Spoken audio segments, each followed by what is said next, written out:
Ini yang paling berat. Ini yang paling berat. Satu, Anda harus bertanggung jawab pada setiap emosi yang muncul dalam diri Anda. Bertanggung apa? Artinya apa? Selama Anda menyalahkan pihak lain atas munculnya emosi, Anda tidak akan sembuh. Oke? Kalau Anda selalu bilang gara-gara dia Pak saya jadi begini, gara-gara dia Pak, gara-gara dia seperti ini dan sebagainya, Anda kehilangan waktu untuk menyembuhkan diri sendiri. Ada seorang ibu, dia bilang sama saya, Pak Bobi, saya itu sakit kanker ini gara-gara dia Pak. Loh kenapa Bu? Dia menyakiti saya Pak, setiap hari dia menyakiti saya, jadi saya kanker ini gara-gara dia. Kemudian saya cubit tangan. Saya bilang, Ibu, apakah benar dia menyakitin ibu seperti saya menyakitin ibu sekarang ini? Atau ibu di dalam kepala ibu setiap hari memunculkan sosok dia dan ibu benci setiap hari dan memunculkan kekacauan hormonal di dalam tubuh ibu? Mana yang benar? Selama ibu terus-terusan bilang dia salah, dia seperti itu, ibu kehilangan waktu untuk menyembuhkan diri sendiri. Stop. Bertanggung jawab. Luka itu ada di dalam diri kita. Dan satu-satunya orang yang bisa menyembuhkan luka itu hanya diri kita sendiri. Nggak ada orang lain. Oke? Kita terkondisi untuk menyalahkan pihak lain, kelompok lain, apa dan sebagainya atas kemarahan kita. Tapi kita nggak bertanggung jawab. Stop untuk menyalahkan pihak lain. Mulailah Anda bertanggung jawab bahwa emosi ada dalam diri saya dan satu-satunya orang yang bisa membereskan diri saya. Oke, Bapak Ibu, kalau Anda punya luka di sini, Bapak Ibu, luka di sini, Anda setiap hari ya, pagi bersihin luka, kasih perban, sore bersihin lagi, kasih 15 menit lagi, 15 menit sore. Kalau itu luka di dalam tubuh kita. Tapi ketika luka di dalam hati, kita cuek aja. Oke? Nah, ketika Anda sudah memeluk, pertama Anda bertanggung jawab.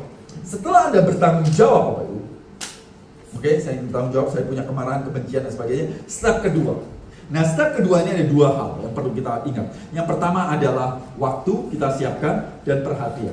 Di dunia ini kita perlu dua hal untuk belajar apapun. Waktu kita belajar nulis kita perlu waktu dan perhatian. Waktu kita mulai baca juga waktu dan perhatian. So kita perlu waktu dan perhatian. Ambil waktu. Contoh, saya punya waktu 5 menit sekarang. Ambil perhatian. Dalam arti gimana? Anda rasakan si emosi kemarahan itu. Jangan mikirin orang lain, rasakan emosi tersebut. Setelah Anda sudah merasakan emosi tersebut, Anda tarik napas. Katakan pada diri saya sedang merasakan kemarahan di dalam diri saya. Kalau Anda merasa marah. Dan ketika Anda melepas napas, saya sedang memeluk rasa marah ini dengan baik. Saya merasakan kebencian di dalam diri saya. Saya sedang merawat rasa benci ini dengan baik. Ingat, marah bukan lawan, benci bukan musuh. Keduanya adalah bagian dari diri Anda. Bapak Ibu, kalau jantung kita rusak, paru-paru kita rusak, apa kita ambil, kita buang? Kan enggak. Anda akan merawat mati-matian, betul? Sama, dalam hidup kita ada begitu banyak kemarahan, kebencian, Anda perlu merawatnya. Dan ketika Anda merawat, mungkin sehari ini 5 menit, 10 menit, 20 menit, dan berapapun Anda waktu dan perhatian Anda berikan untuk merawat itu semua, lama-lama kemarahan, kebencian itu akan menjauh dari diri Anda. Anda masih terhubung, tapi namanya disosiasi. Nah, di situ Anda merasa, oh ini ada benci. Tadinya membaca, kemudian oh iya, aku masih kesel.